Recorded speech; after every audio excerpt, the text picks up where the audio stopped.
నమస్తే, నేను మీ క్రాంతి. ఇవాళ మనతో ఉన్నటువంటి గెస్ట్ తమ్మారెడ్డి భరద్వాజ్ గారు. ముందుగా ఎటువంటి ఇంట్రడక్షన్ లేకుండా సార్ని వెల్కమ్ చేద్దాం. సార్ నమస్తే.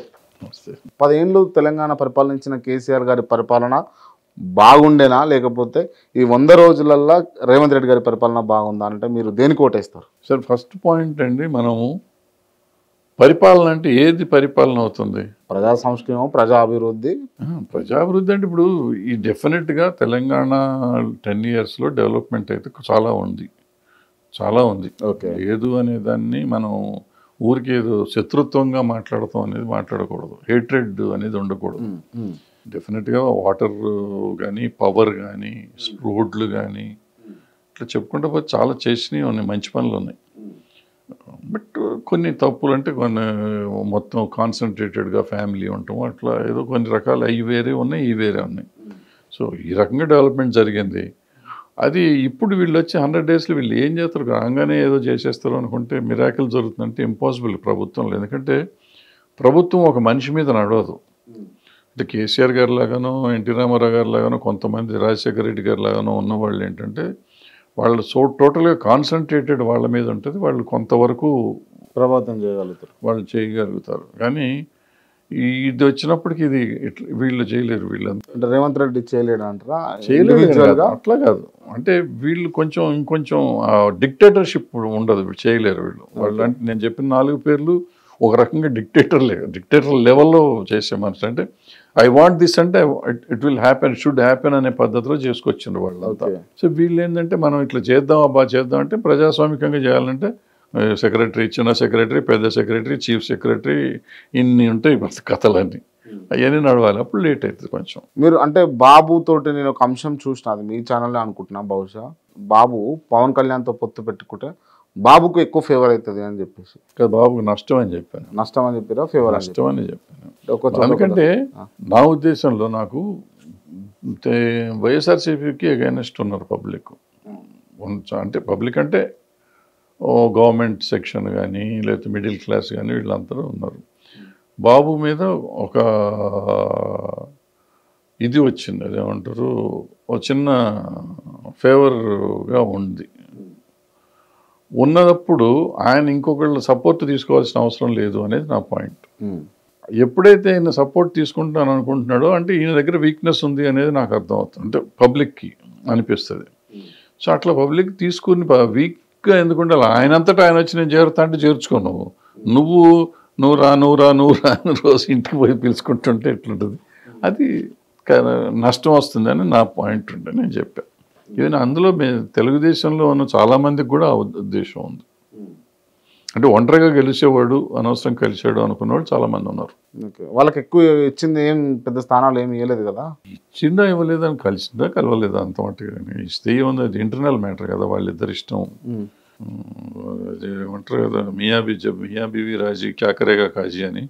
వాళ్ళిద్దరు పెళ్లి చేసుకుంటుంటే మనం ఎవరు వద్దంటానికి. అంటే బాగుండరు, కలిసి ఉండరు అని జడ్జి చేస్తున్నారు కదా మరి మీరు ఒక రకంగా. నడవని మనం ఓటు వేసేది లేదు, పెట్టేది మనది ఈ ఊరు, మనకెందుకు వాళ్ళ ఊరు సంగతి. ఎప్పటికీ ఊరికే చూసి తమాషా చూడటమే.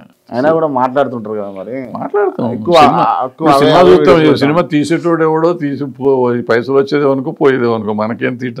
ఊరికే కూర్చొని ఆ సినిమా బాగుంది బాగాలేదు అనుకుంటాం కదా. అట్లనే ఇది కూడా అంతకుమించి అంతవరకే, కానీ వేరేదే లేదు, ఏం చేయలేం కదా. మన can be do anything. So at least మనకు ఒక ఓటన్నా ఉంటే ఆ రాష్ట్రంలో మనం ఏమైనా చేయొచ్చు.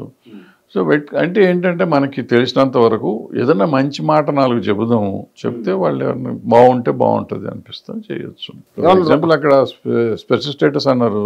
నేను వైజాగ్ పోయి అక్కడ ఆ రోజు నేను సంపూర్ణేష్ని అరెస్ట్ చేసి నన్ను చేయలేదు, కానీ నేను సంపూర్ణేష్ పోయినాను. సో మంచి కోసం పోతే ఏముంటుంది, మన స్టేట్ కాకపోయినా పోయి వస్తాం అట్లా. సార్ ఓపెన్గా అడుగుతున్నా, భరద్వాజ్ గారికి రాజకీయాల్లోకి రావాలని ఇంట్రెస్ట్ ఉందా?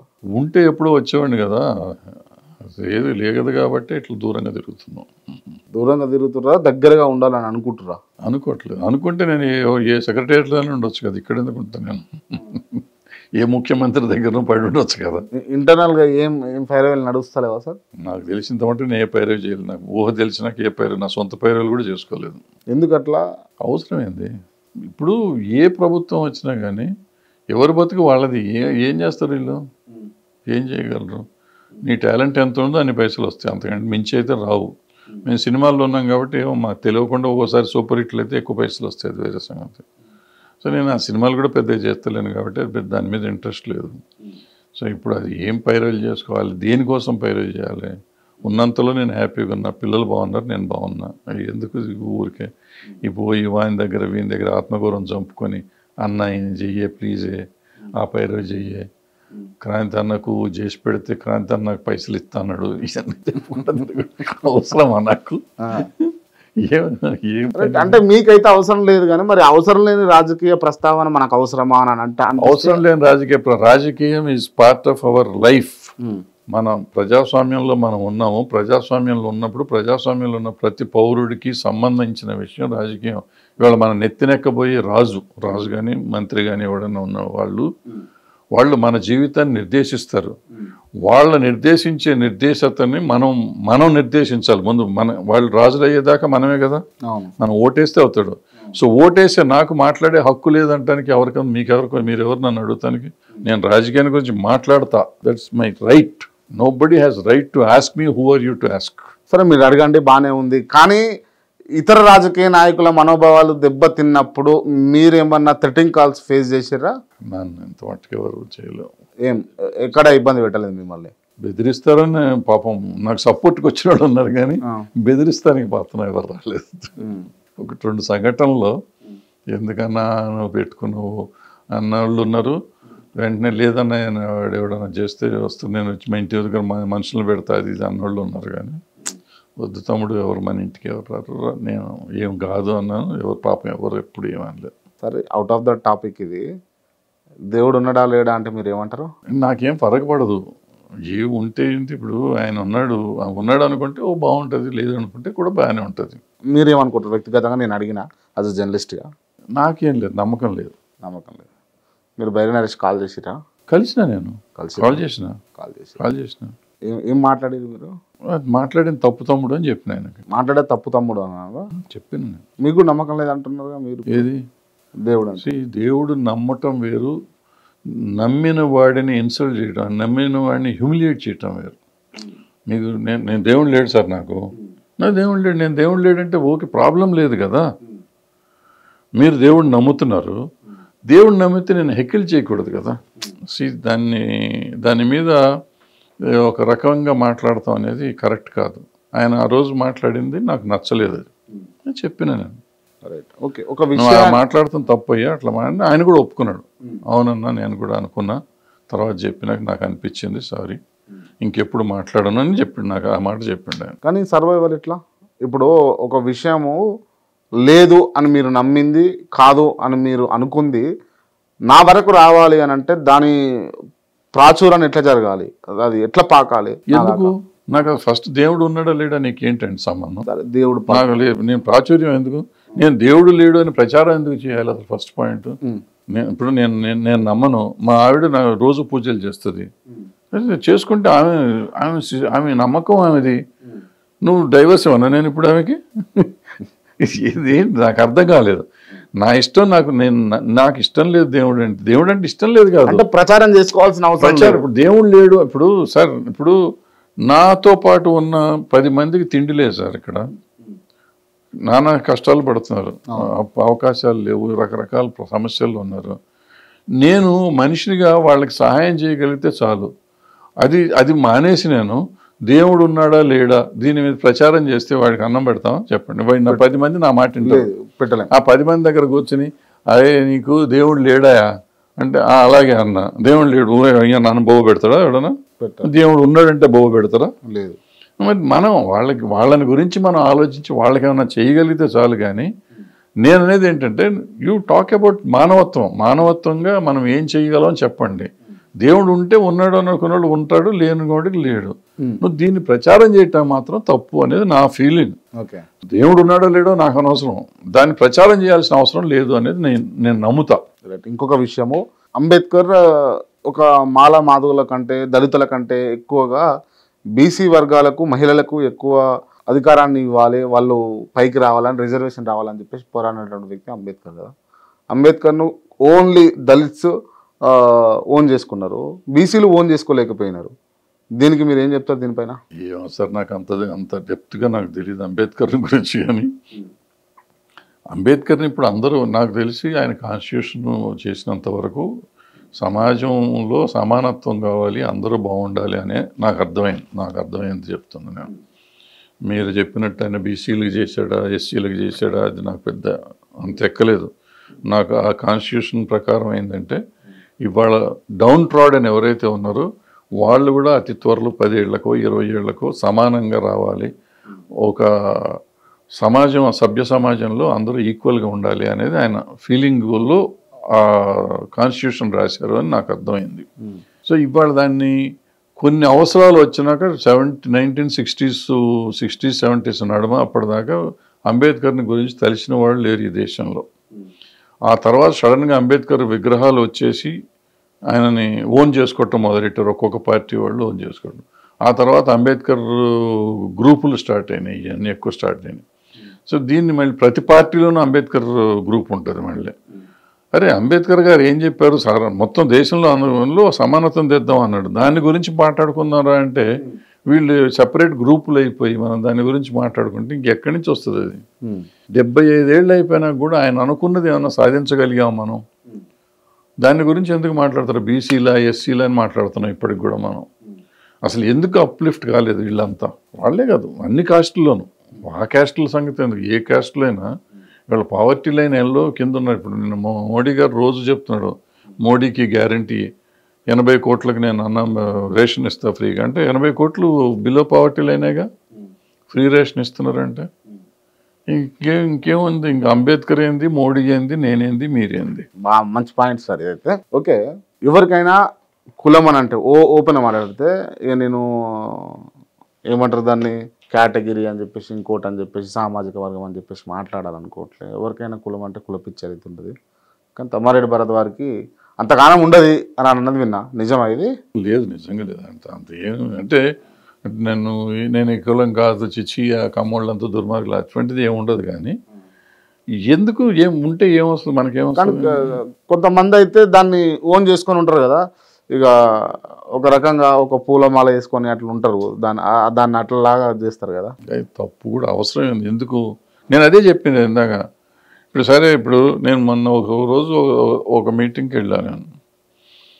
వెళ్తే నాకు చెప్తే అన్నాను, మీరు ఈ వర్గాన్ని గురించి మీటింగ్ కాదు, ఇక్కడ ఉన్న పేదలు ఎంతోమంది ఉన్నారు, చాలామంది. ఆ పేదల్ని అందరిని తీసుకొచ్చి మనం చేద్దాం. ఇప్పుడు ఉన్నవాళ్ళు ఉన్నారు కదా మన దగ్గర ఉన్నవాళ్ళంతా కలిసి ఆ పేదలందరినీ వాళ్ళని అప్లిఫ్ట్ చదువు చెప్పించండి, వాళ్ళు పైకి వచ్చేటట్టు చేద్దాం, ఆ ప్రయత్నం ట్రై చేయండి. అంతేగాని ఊరికే మనం కమ్మ మీటింగ్ పెట్టేసి ఏదో చేద్దాం అనేది నాకు కరెక్ట్ కాదు అని నేను అక్కడ చెప్పొచ్చాను. నాదేం పోతుంది అనుకుని చెప్పటమే కదా, చెప్పేసి వచ్చేసాం. అంటే అభిమానం ఉండదు అనేది బోగస్ అండి. ఎప్పుడు ఎవరికైనా ఉంటుంది, మనోడు అనేది అనిపిస్తుంది, అనిపించకుండా ఎట్లుంటుంది? మనోడు అని మీకు కూడా ఉంటుందా? డెఫినెట్గా ఉంటుంది. ఉండదు అని ఎందుకు చెప్పాలి? నేను అందుకోసం అడిగిన. ఉండదు నేను అనవసరంగా నేను మనోళ్ళు అంటే నాకు కోపం వస్తుంది. ఎందుకు మనోడు? ఎవడు మనోడు కాదు, మీరు మనోడు కదా, అందరూ మనోళ్ళే, ఎవరు మనోళ్ళు కాదు. ఇప్పుడు ప్రాబ్లం ఏంటంటే ఈ క్యాస్ట్లు ఏమున్నాయో ఎందుకు వచ్చినాయో మనకు తెలియదు, ఎప్పుడు పుట్టినాయో కూడా తెలియదు. ఇది వాళ్ళు కొంతమంది చుట్టాలు ఉంటారు, వాళ్ళు ఇందులో ఉంటారు. ఇప్పుడు మా ఫ్యామిలీలో లేని కులం లేదు. ఎస్సీ ఎస్టీ ముస్లింలు క్రిస్టియన్లు బ్రాహ్మలు రెడ్లు వెలమలు అందరూ ఉన్నారు. మొత్తం మా ఫ్యామిలీలో ఎక్కేసుకుంటే వీళ్ళంతా మా ఫ్యామిలీయే.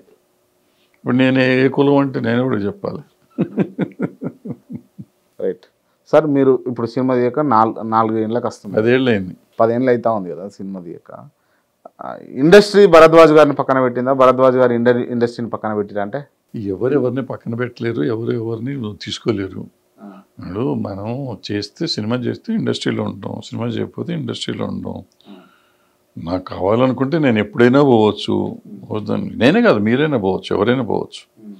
ఇది మనం పక్కన పెడతాం ఉంచిన. ఇందాక చెప్పా, ఇండస్ట్రీలో నుంచి ఎవడు నాశనం చేయలేడు, ఎవడిని పెద్దవాడిని చేయలేడు. నా అదృష్టము నా టాలెంట్ ఉంటే నేను ఎవరైనా అంటాను. అంటే ఎందుకు మీకు అదృష్టం లేదు, మీకు టాలెంట్ లేదు అని చెప్పేసి కాదమ్మా, ఉన్నారు? 75 years నేను ఒక 20 years దగ్గర నేను రాజులాగా ఉన్న ఇండస్ట్రీ అంటే భరద్వాజ్ అనే లెవెల్లో నేను బతికిన. ఇంకెంతకాలం నాకు ఉండాలిగా సిగ్గు. వాళ్ళు ఉండమన్నా కానీ నేను ఉండాలి కదా. అంటే ఇంక నెక్స్ట్ ఎవరు రాకూడదు, నెక్స్ట్ జనరేషన్. మీరు మొత్తం అయితే ఆక్యుపై చేయరు కదా, మీరైతే మొత్తం ఆక్యుపై చేయరు కదా, ఇండస్ట్రీ మొత్తం అయితే మీరు ఆక్యుపై చేయరు కదా, మీరు ఉన్నంత మాత్రం. 2 రకాలు ఉంటుంది అమ్మ దీంట్లో. ఫినాన్షియల్గా ఆక్యుపై చేసిన ఒక పద్ధతి, పొజిషన్గా ఇండస్ట్రీలో ఉండేప్పుడు. ఇండస్ట్రీలో నేను చెయ్యని పదవి లేదు, అన్ని పదవులు చేసిన నేను. సో పదవులు చేసి మళ్ళీ రిపీట్ అవుతూ ఉండాలి. నేను ఫెడరేషన్ చేసిన, డైరెక్టర్ అసోసియేషన్ చేసిన, ఫెడరేషన్ చేసిన, ఆల్ ఇండియా కాన్ఫెడరేషన్ చేసిన, ఛాంబర్ చేసిన, ప్రొడ్యూసర్ కౌన్సిల్ చేసిన, చిత్రపురి సొసైటీ చేసిన, మూవీ టవర్స్ సొసైటీ చేసిన. సో ఉన్న అన్ని పదవులన్నీ అయిపోయినాయి. నెక్స్ట్ వాడు వస్తాడు కదా, నేనే అక్కడ కూర్చోవాలనుకుంటే ఎట్లా? ఎందుకు సార్? అదృష్టమో దురదృష్టమో నేను ఎందుకో కానీ నన్ను అందరూ లైక్ చేసి అన్నిట్లో తీసుకొచ్చి బలవంతంగా పెట్టారు. నేను ఎక్కడ వెళ్ళలే. ఫర్ ఎగ్జాంపుల్ మీరు ఎక్కడ అడగలేదు, వెళ్ళలేదు. నేను అడగలేదు, వెళ్ళలేదు. అడిగా ఇప్పుడన్నా బలవంతంగా నీ బొట్టుడు వచ్చి అన్న నామినేషన్ అయ్యే మనకెందుకు అంటే, కాదు కదా నువ్వు సంతకం పెట్టి నేను చూసుకుంటే సంతకం పెట్టి పోవడే కానీ నేను ఓటేయమని కూడా అడగలేదు ఎప్పుడు. కానీ ఎప్పుడు గెలిపించాను పాపం. 2 సార్లు ఓడించాను అనుకో, అన్నిసార్లు గెలిపించారు. ఓకే. సో దాన్ని పెద్ద ఇష్యూ కాదు నాకు. అన్ని చేసినాక నాకు వద్దంట. నేను ఈ ఓడిపోయినాయి కూడా నేను వద్దు, ఆల్రెడీ చేశాను కదా. నేను చేయనంటే బలవంతంగా చేయించింది కొంతమంది. ఓడిపోతా అని చెప్పిన, ఎన్ని ఓట్లు వస్తాయో కూడా చెప్పిన, అన్ని ఓట్లే వచ్చినాయి నాకు. ఎవరా కొంతమంది? ఎవరు మిమ్మల్ని? ఫ్రెండ్సే సార్, మన వాళ్ళే ఉంటారు. ఎవరు ఉంటారు? వాళ్ళకి ఏదో కష్టం వచ్చి ఉంటుంది అక్కడ, అందుకని వాళ్ళు చెప్తారు మీరుంటే బాగుంటుంది అంటే. గెలవం కదరా భయ్, ఎందుకు ఈ అమ్మాయి ఎందుకు ఓట్లు దీనికంటే, లేదు అన్న అదన్నా ఇదన్నా. సో చూడండి ఇదిగో ఈ నెంబర్ ఓట్లు వస్తాయని చెప్పిన నేను, అదే నెంబర్ వచ్చినాయి. సరే, ఇంకొక విషయం, ఇండస్ట్రీలో హీరోయిన్లతోటి కమిట్మెంట్స్ ఉంటాయి కదా, మీరున్నప్పుడు ఉండేనా, అంతకుముందుకు ఉండేనా, ఇప్పుడు ఉన్నాయా? ఇప్పుడు ఈ కమిట్మెంట్లు ఇవన్నీ బోగస్ అన్నాను కానీ ఉంటుంది, ఉండే చోట ఉంటుంది. ఇప్పుడు మాకు చెప్తుంటారు, మా సినిమాలో చెప్తుంటారు, మీ ఛానల్లో వచ్చే అమ్మాయిలని మీరు అడుగుతారంట కదా, అడిగినరా ఎప్పుడన్నా? మీరు మమ్మల్ని అడుగుతారా? ఇప్పుడు మిమ్మల్ని అడుగుతున్నాను, నేను చెప్పండి, సమాధానం చెప్పండి. అవునా? లేదు అట్లా మేము లేదు. సరే, ప్రశ్న బాగుంది కానీ కాదు ప్రశ్న కాదు, సింపుల్, అనవసరం. అంటే దానికి ఇది కాదు, మనం మాట్లాడతాం కాదు. కానీ డెఫినెట్గా ఆడవాళ్ళని ఎక్స్ప్లాయిట్ చేసుకోవటం అన్ని చోట్ల ఉంది. My point is that, not that సినిమాల్లోనే ఉందని నేను అన్నాను. సినిమాల్లోనూ ఉంది, బయట ఉంది, ఎవ్రీవేర్. బట్ సినిమాల్లో ఎక్కువ ఉంది? లేదు, సినిమాల్లో ఎక్కువ లేదు. అన్ని చోట్ల ఎంత ఉందో అక్కడ అంతే ఉంది, ఎక్కువ లేదు. బట్ సినిమాలు ఏంటంటే మనకు పబ్లిసిటీ ఎక్కువ అవుతుంది కాబట్టి మనం చెప్తూ ఉంటాం. ఒకసారి చెప్తే అవుతుంది. మీ ఛానల్లో ఉంది అని నేను చెప్తే అవుతుందా? నేను నాకు చాలా ఛానల్ నుంచి అమ్మాయిలు ఫోన్ చేసి చెప్పారు, ఇట్లా మా ఛానల్లో మా చైర్మన్ గారు ఇట్లా చేస్తున్నాడండి, మా ఎండి గారు ఇట్లా చేస్తున్నాడని చెప్పినవాడు చాలామంది ఉన్నారు నాకు. సో అవన్నీ నడుస్తూ ఉంటాయి. నడుస్తున్నాయంటే మనం ఏం చెప్తాం, ఏం చేయగలం, ఎంతవరకు ఆపగలం? సో ఇప్పుడు చట్టాలు వచ్చినాయి, ప్రతి దగ్గర మనం ఐసీ ఏదో పెట్టమంటున్నారు, పెట్టాలి. పెడితే కంప్లైంట్లు ఎవరు? వీళ్ళు లేనప్పుడు కంప్లైంట్ ఇస్తారు, పెడితే ఎవరు కంప్లైంట్ ఇవ్వరు. There are so many issues. ఇది అంటే మారుతున్న సమాజంలో, అంటే ఇప్పుడు ఇదంతా వచ్చిన తర్వాత, ఎప్పుడైతే మీ టూ మూమెంట్ కానీ ఇవన్నీ వచ్చిన తర్వాత డెఫినెట్గా కొంతవరకు తగ్గింది. కొంతవరకు, కొంత పర్సంటేజ్ తగ్గింది. సినిమా ఇండస్ట్రీలోనే కాదు, బయట కూడా తగ్గింది. బయటది పెద్ద పబ్లిసిటీ చేయకపోయినా బయట కూడా తగ్గింది. అండ్ పోయింది ఇప్పుడు ఇంతకు ముందున్న ఇది చాలా వరకు తగ్గుతూ వస్తుంది. బట్ ఎంత తగ్గుతుంది, 100% తగ్గుతుందో తగ్గదా అనేది మనకి తెలియదు. అంటే కమిట్మెంట్ ఇస్తే మంచి ఆఫర్లు వస్తాయి, మంచిగా ఉంటాయి. రావండి, బోగస్ అండి, బోగస్. కమిట్మెంట్ ఇస్తే ఆఫర్ వస్తుంది అనేది బోగస్. టాలెంట్ ఉంటేనే నీకు వస్తుంది. అంటే మన ఆశకు మనం వెళ్ళి లోబడుతున్నాం. లోబడకూడదు, తప్పది. ఎందుకు లోబడాలి? వీడుగా నిజంగా నాకు టాలెంట్ ఉంటే వాడికి లొంగకపోయినా కానీ వీడు కాకపోతే ఇంకోటి ఇస్తాడు. కాకపోతే అట్లా పోయిన కొంతమంది, చాలా మంది తర్వాత బయట ఒక అంటే ఫేస్ మంచిగా అయిన తర్వాత, ఐ మీన్ ఎలివేట్ అయిన తర్వాత హీరోయిన్స్ వాళ్ళు చెప్పినటువంటి అంశాలు ఏంటి అంటే, వాళ్ళు స్టార్టింగ్లో ఒక వ్యక్తి అడిగినప్పుడు వాళ్ళు నిరాకరించి వాళ్ళ టాలెంట్ మీద నిలబడి సత్తా ఉంది మాకు అని చెప్పేసి కాన్ఫిడెంట్గా ఉన్నప్పుడు ఎక్కడ పోయినా వాళ్ళకి అవి రాకుండా అవకాశాలు రాకుండా చేసినటువంటి సందర్భాలు చాలా మంది ఫేస్ చేసినట్టు చేయలేరు. అంటే ఇప్పుడు ఏమవుతుందంటే నేను ఒక ప్రయత్నం చేశాను, నాకు ఎవరిలో ఇవ్వలేదు. నాలో అందం ఉండి నాలో టాలెంట్ ఉంటే వాళ్ళు చెప్పిన వీళ్ళు వినరండి, నాకు. ఎందుకంటే సినిమా డబ్బులతో సంబంధించింది కదా, మనకి పైసలు వస్తాయంటే ఎవరికి చేదు. సో నా ఫేస్ నచ్చి నేను చేస్తే బాగుంటుంది అనుకుంటే డెఫినెట్గా వాళ్ళు ఎవరు చెప్పినా వినర్ చేసుకుంటారు. సో ఇది ఊరికే మాటలు చెప్తా ఉంటారు, అది కాదు వీడుదని అంతమించి వేరే. సార్ ఇప్పుడు దాదాపు ఒక 40 minutes ఇంటర్వ్యూ జరిగిందని అనుకుంటున్నా. దీంట్లో భరద్వాజ్ గారు అన్ని నిజాలే చెప్పిరా, అబద్ధాలు ఏమైనా ఉన్నాయా? నాకు తెలిసి అన్ని నిజాలే చెప్పాను. అబద్ధం ఆడాల్సిన అవసరం నాకేంటి? అబద్ధం ఆడితే నాకు ఏమన్నా వస్తుందా? రాదు. మరి దీన్ని ఏమన్నా లాభం, ఇంత పిసర్ లాభం ఉంటుందా? రాదని నేను అనుకుంటున్నా. అబద్ధం ఆడితే నాకు రాదు, లాభం రాదే అని అనుకుంటున్నా. ఫస్ట్ మీరు పైసలు ఇస్తే నేను రాలేదు ఇక్కడికి, ఏదో మీరు పిలిస్తే వచ్చాను. నాకు ఇక్కడికి వచ్చిందే లాభం లేదు, ఇక్కడ అబద్ధం ఆడితే అంతకంటే లాభం లేదు. నాకు ఏముంటుంది దీంట్లో అబద్ధం ఆడటానికి? నాకు తెలిసింది అన్ని నిజాలే చెప్పాను. నిజాలే కదా, నిజం తప్ప మాట్లాడాను. నేను సార్ ఇవాళ ఫర్ ఎగ్జాంపుల్ నేను చెప్తున్నా, ఉన్నంతలో నాకు తెలిసిందే నేను చెప్తాను అనుకున్నందుకే మీరు పిలుస్తారు. ఇప్పుడు నేను ఐఎమ్ నాట్ దట్ పాపులర్. ఇవాళ నేను సినిమాల్లో లేను, రాజకీయాల్లో లేను, ఎక్కడ లేను. 10 ఏళ్ల నుంచి నేను నా సామాన్యమైన లైఫ్ నేను లీడ్ చేస్తున్నా. బట్ స్టిల్ మీలాంటి వాళ్ళు ఎప్పుడన్నా పిలిచి నాతో మాట్లాడుతున్నారంటే నేను అబద్ధాలు ఆడతానో లేకపోతే ఏదో పిచ్చి మాటలు మాట్లాడుతాను అనుకుంటే మీరు పిలవరు కదా. అవును, మీరు పిలిచారంటేనే. అంటే నా మనస్ఫూర్తిగా నేను కూడా అనుకుంటుంది ఏంటి అంటే మీరు అన్ని నిజాలే చెప్పుంటారు అని అనుకున్నా. బట్ ఎక్కడన్నా అయి ఉండొచ్చు అని అన్న సందర్భంలో మీరు మళ్ళీ ఇలా చెప్పిన క్రాంతి అని మళ్ళీ చెప్తారేమో అని చెప్పేసి ఆ ప్రశ్న అడిగిన. అవసరం లేదు, అది కూడా ఇంటర్వ్యూలో భాగంగా ప్రశ్న లాగానే అడిగిన. అవసరం లేదు. ఇప్పుడు దాంట్లో ఏముంటుందంటే, ఇప్పుడు ఇందాక మీరు అమ్మాయిల సంగతి అడిగారు. అవును, అమ్మాయిల సంగతి అడిగితే దాన్ని నేను కవర్ చేసుకుంటానికి అది లేదు అని చెప్పొచ్చు. 100% ఉంది, అన్ని చోట్ల ఉంది అనేది నా పాయింట్ తప్ప లేదు అని నేను అంటున్నాను. ఇటువంటి కొంత ఏంటంటే to safeguard my own industry, ఇప్పుడు నేను దాంట్లో ఉన్నా లేకపోయినా కొంతవరకు. ఇప్పుడు నేను ఇందాక మిమ్మల్ని నేను అడిగా మీ దగ్గర ఉందా అంటే మీరు లేదన్నారు. మీరు లేదనేది మనస్ఫూర్తిగా చెప్పండి. లేదా మీ ఛానల్ అని కాదు, బయట ప్రతి చోట ఉంది ఇది. సో మనని మనం కవర్ చేసుకుంటానికి లేదండి అంటాం. బట్ నిజంగా ఏంటంటే కొంతవరకు ఉంది, అన్ని చోట్ల ఉంది ఇది. నేను ఉద్యోగం చేశా, గవర్నమెంట్ ఉద్యోగం చేశా, గవర్నమెంట్ ఆఫీసుల్లో ఉన్నాయి, ప్రైవేట్ ఆఫీసుల్లో ఉన్నాయి, మీడియాలో ఉన్నాయి, ఎంటర్టైన్మెంట్ ఫీల్డ్లో ఉన్నాయి, సినిమాల్లో ఉన్నది 100% ఉంది. అయితే అది ఎంత పర్సంటేజ్? సో నిజం చెప్పాలి అంటే ఉంది అనగానే మీ కొట్టాడు ఏమంటాడు, అయితే ఉందా మొత్తం సినిమా ఇండస్ట్రీలో అందరూ ఖరాబ్ అయిపోయినారు. ఎందుకు ఖరాబ్ అవుతారండి? సో నిజాలు నిజాలే, అబద్ధాలు ఏం లేవు. ఓకే సార్, అంటే ఇప్పుడు పొలిటికల్గా ఇంట్రెస్ట్ లేదు, సినిమాలు తీయట్లేదు, భరద్వాజ్ గారికి ఏంటి అని అంటే మీరు ఏం చెప్తారు?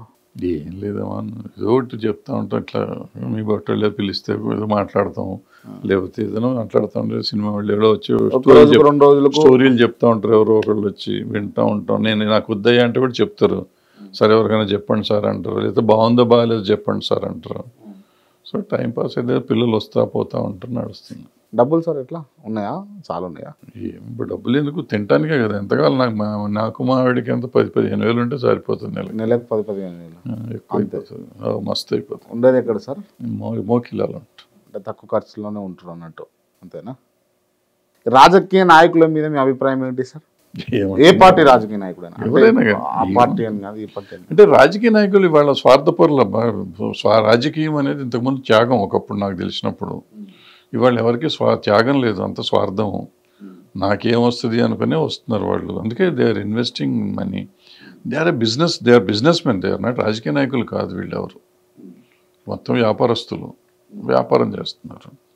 సో మరి వాళ్ళని వ్యాపారస్తుల్ని మనం ప్రజాస్వామ్యంలో నాయకులుగా ఎన్నుకుంటున్నాం అంటే మన తప్పు, అది వాళ్ళ తప్పేం లేదు. అంటే ఓటుకు నోటు తీసుకొని ఓటు వేసే ప్రజలకు ఏం చెప్తారు మీరు?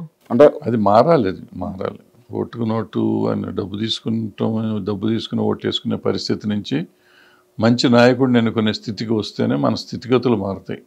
మనం బాగానే ఉన్నాం. ఇప్పుడు ఏమవుతుందంటే పావర్టీ లేదు అనుకుంటున్నాము. బట్ పావర్టీ లైన్ పూర్వకాలం పావర్టీ అంటే పంచె కూడా కట్టుకోకుండా ఎండిపోయిన పొట్టలు వేసుకుని ఉంటుంది. ఇప్పుడు అందరూ గీన్ ప్యాంట్లు అయిపోయినాయి.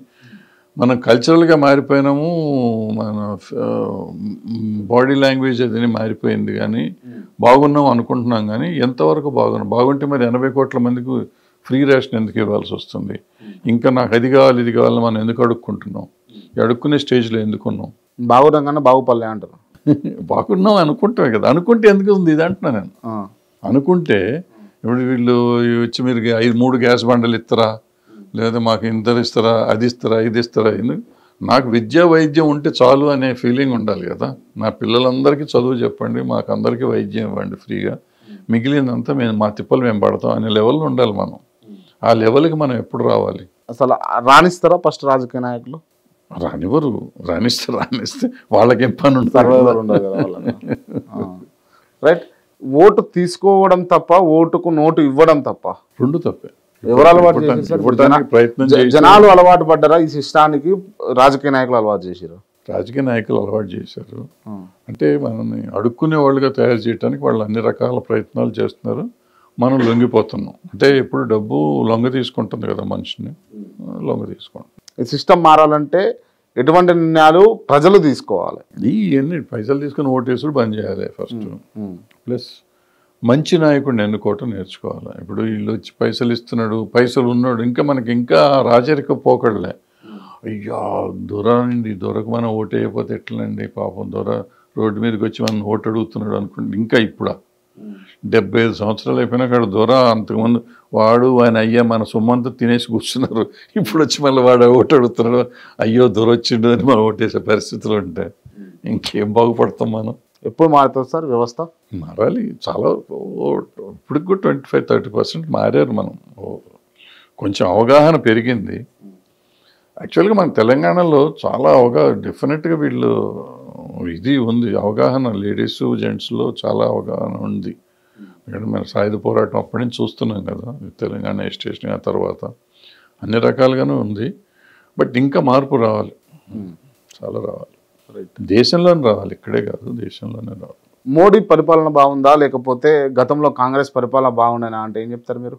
నాకు ఒక రకంగా గతమే బాగుంది. అంటే యాక్చువల్గా వాళ్ళేం ఉద్ధరించారు, చించేశారని నేను అన్నాను. ఈయనకంటే వాళ్ళు చాలా, ఈయనంటే మాటలు ఎక్కువైనాయి. మాటలు చెప్పిన మాటలకి చేతలకి పొంతం లేదు. ఇంకోటి ఏంటంటే ప్రైవేటైజేషన్ ఒకటి అయిపోతుంది. ఉన్న ప్రభుత్వ ఆస్తులన్నీ మెల్లిమెల్లిగా ప్రైవేట్ అయిపోతున్నాయి. అయిపోతే ఏమైందంటే నెక్స్ట్ జనరేషన్ మన వరకు నాకు మీకు ఫరక్ పడదు. బట్ ఫ్యూచర్ జనరేషన్స్కి దేశంలో ఆస్తి లేకుండా పోతుంది. అప్పులు పెరిగిపోతున్నాయి. ఒక పక్కన వాళ్ళు అప్పులు చేస్తారు లక్షల కోట్లు. సో ఈ అప్పులు నెత్తి మీద అప్పులు పెరిగి ఆస్తి లేకుండా ఉంటే దేశం పరిస్థితి ఏమవుతుందో అనేది చూసుకోవాలి, ఆలోచించాలి. ఈసారి మోడీ రావాలా లేకపోతే రాహుల్ గాంధీ రావాలా? మనం వద్దన్న మోడీ గారు వస్తాడు. దాని గురించి ఇంక పెద్ద ఇష్యూ, మనం పెద్ద పంచాయతీ పెట్టుకోవాల్సిన అవసరం లేదు. వస్తారని మీరు డిక్లేర్ చేస్తున్నారా? నేను డిక్లేర్ చేసాను. పబ్లిక్ వెళ్తారు. నార్త్ ఇండియా ఓట్లన్నీ గెలుస్తారు, అవి ఆటోమేటిక్గా వస్తాయి. సౌత్లో రారు. ఇప్పుడు లోక్సభ ఎన్నికల్లో బీఆర్ఎస్ పార్టీకి ఎన్ని స్థానాలు వచ్చే అవకాశం ఉంటుంది అనుకుంటున్నారు మీరు తెలంగాణలో? 3-4 వస్తాయా? 3-4. కాంగ్రెస్కి ఒక 8-9 వస్తాయి. బీజేపీ మిగిలినవి ఉన్నాయి కదా, 12 పోతే ఇంకా 4-5 వస్తాయి. 17 కదా. ఏమో ఒకటే కదా వాళ్ళు గెలుస్తారంట. ఒకటే కదా. ఇప్పుడు అక్కడ ఒక విరించి హాస్పిటల్స్ ఎండి మాధవిలత అని చెప్పేసి తను పోటీ చేస్తూ ఉంది, మహిళ. అవును. తను గెలిచే అవకాశం లేదని అనుకుంటారా, ఉందని అనుకుంటున్నారా? కష్టం. మీదే గెలిచే అవకాశం లేదంటారు మీరు? కష్టం. ఓకే, తెలంగాణ రాజకీయాలు పక్కన పడితే ఏపీ రాజకీయాల గురించి ఒక్కసారి, ఇప్పుడు జరగబోయేటటువంటి అసెంబ్లీ ఎన్నికల్లో ఏ పార్టీ అధికారంలోకి వచ్చే అవకాశం ఉంది అక్కడ? అక్కడ చాలా ఇంపాసిబుల్గా ఉంది పరిస్థితి. అంటే జగన్ కా లేకపోతే బాబుకా? ఎవరిది మనకేం తెలుస్తలేదు, తెలిసేంత పొజిషన్లో లేదు అది. అది ఇంకా మీరు క్యాండిడేట్స్ అంతా అయిపోయి అని తెలిసేదాకా కొంచెం టైట్గా ఉంది. యాక్చువల్గా ఇవాళ వరకు అయితే ఇంకా జగన్కే ఎడ్జ్ ఉంది. అయితే జగన్కే ఉంది ఇప్పుడు ఇవాళకైతే. భవిష్యత్తు ఎట్లా ఉంటుంది అనుకుంటున్నాను నేను కరెక్ట్ అవ్వాలని రూల్ ఏం లేదు. వాళ్ళు 175కు 175 మాయే అని చెప్పేసి గతం నుంచి ప్రచారం చేసుకుంటూ వచ్చారు. ఎంతవరకు వస్తుండొచ్చు అంటారు వాళ్ళకి? ఏం చూడాలి, అంటే 120 దాకా గెలవచ్చు. లేదా అసలు పోయినా పోవచ్చు ఎట్లయినా. ఇప్పుడు ఏం లాస్ట్ టైం చంద్రబాబు నాయుడు గారు గ్యారంటీగా వస్తారు అనుకున్నాం, 23కి బంద్ చేసి సెటిల్ చేశారు వాళ్ళు. ఇప్పుడు కూడా ఈయన 175 అనుకుంటాడు, ఈయన 20కి సెటిల్ చేస్తారా 150 ఇస్తారా చూడాలి మళ్ళీ. ఓకే, చూడాలి పబ్లిక్. అంటే లాట్ ఆఫ్ ఈయన చేసిన ఇవి ఉన్నాయి కదా రాయితీలు, లబ్ధిదారులు ఎట్లా ఓట్లు వేస్తారు ఏంటనే చూడాలి. వాళ్ళందరూ ఓట్లు కన్వర్ట్ అయినాయా లేదా. ఇప్పుడు డెఫినెట్గా అగెనెస్ట్గా ఉంది. మరి వాళ్ళు ఎట్లున్నారు, వాళ్ళంతా middle class, upper middle class అంతా అగెనెస్ట్ ఉంది. సో ఎంత డిఫెక్ట్ పడుతుంది, ఏం పడుతుంది అనేది మనం ఇప్పుడప్పుడే చెప్పడం కష్టం. మరి పైనుంచి చూసి, అందులో మనం ఇక్కడ కూర్చొని హైదరాబాద్లో కూర్చొని ఆంధ్రాని గురించి డిస్కస్ చేయటం అంతే రైట్ కాదు. అక్కడ పోయి చూస్తే తెలుస్తుంది, గ్రౌండ్కి పోతే కానీ తెలియదు. ఇక్కడి నుంచి ఊరికి అనిపిస్తుంది అనమాట, వాళ్ళు ఇంతమంది ఇస్తున్నారు కదా, రైతులు ఇస్తున్నారు కదా, ఈయన గెలుస్తాడులే అనుకుంటున్నాం మనం. బట్ అక్కడ పోయి చూస్తే గ్రౌండ్ రియాలిటీ ఏందో తెలియదు. Right sir. ఇండస్ట్రీ విషయానికి వస్తే, ఇండస్ట్రీలో మంచి వ్యక్తి, మంచి హీరో, మంచి యాక్టర్ అని అంటే నటన పరంగా కాకుండా వ్యక్తిగతంగా ఎవరి పేరు చెప్తారు మీరు? సార్ అందరూ మంచోళ్ళే సార్, ఎవడు చెడ్డోడు ఉంటాడు, ఎందుకుంటారు చెడ్డ, వాళ్ళకి ఏం పని, వాళ్ళ పని వాళ్ళు చూసుకునేవాళ్ళు. నేను మంచోళ్ళ గురించి అడిగినా, చెడ్డోళ్ళ గురించి అడగలేదు. ఎవరు మంచోళ్ళు ఎవరు లేరు, నా ఉద్దేశం చెడ్డోళ్ళే లేరు, అందరూ మంచోళ్ళే అంటున్నాను. అందరు మంచోళ్ళే, అందరు మంచోళ్ళే. కృష్ణ గారు కాంచెల్లి చిరంజీవి గారి దాకా అందరూ ఎవరైనా మంచోళ్ళే సార్, అంత మంచోళ్ళే. ఏముంటుంది వాళ్ళకి, ఎవరి మీద ద్వేషం ఉంటుంది. ఇప్పుడు ఏమన్నా ఇప్పుడు మనకి డేట్లు ఇవ్వలేదని చెప్పి నాకు కోపం వస్తుంది, నాకు చిరంజీవి డేట్లు ఇవ్వలేదు కాబట్టి చిరంజీవి దుర్మార్గుడు, పవన్ కళ్యాణ్ ఇవ్వలేదు కాబట్టి దుర్మార్గుడు అనుకుంటే ఎట్లా సార్? వాళ్ళ లైఫ్ వాళ్ళు బతున్నారు, మనం ఎవరి లైఫ్లో ఎవరు ఇంటర్ఫియర్ అవుతలేరు. సో వాళ్ళు బాగున్నప్పుడు మనం దాని గురించి, వాళ్ళు మంచోళ్ళు కాదు అనడానికి ఎవరికి రైట్ ఉంది? డేట్లు ఇవ్వనోడు రైట్గా అనుకుంటే కష్టం కదా. సరే పరిస్థితుల ప్రకారం కొన్ని ఉంటాయి, ఒకటి రెండు ఉంటే ఉండొచ్చు కానీ, బట్ ఐ డోంట్ థింక్ ఎవరు చెడ్డవాడు అంటే, నా ఉద్దేశంలో ఎదుటివాడు బాగుంటే చూడలేని వాడల్లా చెడ్డవాడు. నాకు తెలిసి ఎవరన్నా బాగుంటే చూసి ఏడ్చేవాళ్ళు ఎవరు లేరు మా ఇండస్ట్రీలో. సో నాకు తెలిసినంత మట్టుకు నాకు తెలిసినంత వరకు ఎవరు లేరు, నాకు తెలిసినంత వరకు. మీకు తెలిసినంత వరకు లేరు? నాకు తెలిసి మీకు తెలియకుండా ఉంటుండొచ్చు, ఎవరో లేని వాళ్ళు ఒక రకంగా ఉండొచ్చు తెలియదు మనకి. కానీ చాలా తెలుగుగా మాట్లాడుతుంది సార్, అబద్ధాలు తెలివి కాదు. అంటే నాకు ఐ షుడ్ కమ్ అక్రాస్ కదా. నాకు ఎవడన్నా ఇప్పుడు చూస్తే కనపడంగానే అమ్మ దొంగ అన్నట్టుగా ఎవడనంటే వీడు దుర్మార్గుడు అని. చాలా చాలా చాలా స్టేజ్ల మీద పెద్ద పెద్ద హీరోలు చెప్తా ఉంటుండేది. అంటే అది మీ దృష్టికి వచ్చిందో రాలేదో, ఒకవేళ రాకపోతే ఇంటర్వ్యూ అయిపోయిన తర్వాత నేను ఒకసారి మీకు పంపిస్తాను, చెప్పండి వీడియో. వాడి సినిమా, నా సినిమా రిలీజ్ అయింది ఇవాళ, వాడిది ఎక్కువ థియేటర్లో ఆడుతుంది, ఎక్కువ రెస్పాన్స్ వస్తున్నది, పబ్లిక్ బాగా మంచిగా మాట్లాడుతున్నాను, నా రాలేదు చెప్పేసి ఆయన తిట్టుకున్నా అని చెప్పేసి ఆన్ స్టేజ్ చెప్పిండు ఆయన. సార్ ప్రొఫెషనల్ జెలసీ అండి. ఇప్పుడు నేను నాది మీది 2 సినిమాలు రిలీజ్ అయినాయి. రిలీజ్ అయితే నా సినిమా ఆడాలని నేను కోరుకుంటా, మీ సినిమా ఆడాలని మీరు కోరుకుంటారు, అది ప్రొఫెషనల్ జెలసీ కదా. అంతేగాని క్రాంతి నాశనం అయిపోవాలని నేను కోరుకుంటే దుర్మార్గం. దానికి దీనికి ఏం తేడా ఉంది సార్? చాలా డిఫరెన్స్ ఉంటుంది. అంటే నేను చెప్పిన విధానం మీకు క్యాచ్గా అర్థం కాలేదు? నాకు అర్థమైంది. ఇప్పుడు ఏమైందంటే అవి మనం చూడని విషయాలు కొన్ని చెప్తున్నాం. ఇప్పుడు ఏమవుద్ది, సినిమా 2 హీరోల సినిమాలు రిలీజ్ అయినాయి అనుకోండి, నాకు తెలిసి బయట ఇద్దరు ఫ్రెండ్లీగా బాగుంటారు, కానీ లోపల మందు కొట్టినాకో లేకపోతే లోపల ఇళ్లలో ఉన్నప్పుడు వీళ్ళు వాడి సినిమా ఆడిందని వీడు బాధపడ్డాడు, వీడి సినిమా ఆడిందని వాడు బాధపడ్డాడు అని చెప్పుకుంటుంటారు. నిజం అబద్ధం మనకు తెలియదు. దాని మీద మనం ఎట్లా దుర్మార్గాన్ని గురించి కామెంట్ చేస్తాం, అది నా పాయింట్.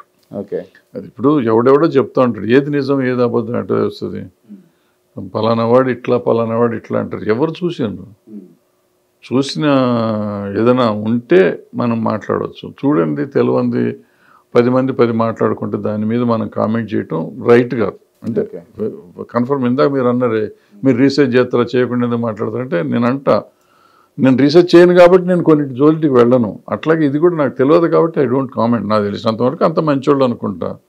అండ్ ఐ బిలీవ్ అందరూ మంచోళ్ళుగా ఉండాలని నా కోరిక కూడా. అది అందరూ మంచోళ్ళుగా ఉంటారా మరి మీ కోరిక ప్రకారం? ఉండాలనుకుంటాం సార్. మన మంచి కోరుకుంటే మన ఇష్టం, మన హక్కు. మీ అంత మంచి మనసు అందరికి ఉండదు కదా మరి? నాకు మంచి మనసు లేదు అనుకునే వాళ్ళు కూడా ఉంటుంటారు కదా. అంటే ఒక మనసుని ఇబ్బంది కూడా పెట్టినా అని చెప్పేసి మీకు తెలుసు? పెట్టుండొచ్చు, ఏమన్నా.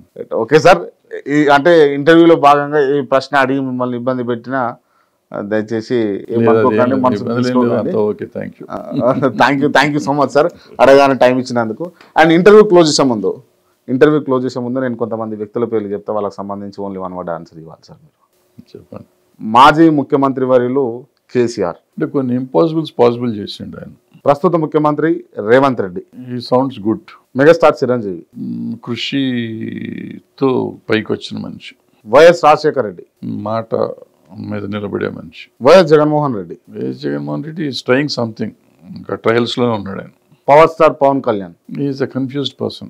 ఎస్ఎస్ రాజమౌళి. అతను ఇవాళ ఇండియన్ సినిమాకి ఒక కొత్త రూపం ఇచ్చాడు. అంటే అసలు ఇండియన్ సినిమా ఎంత చేయగలదు అనేది చూపించిన మనిషి.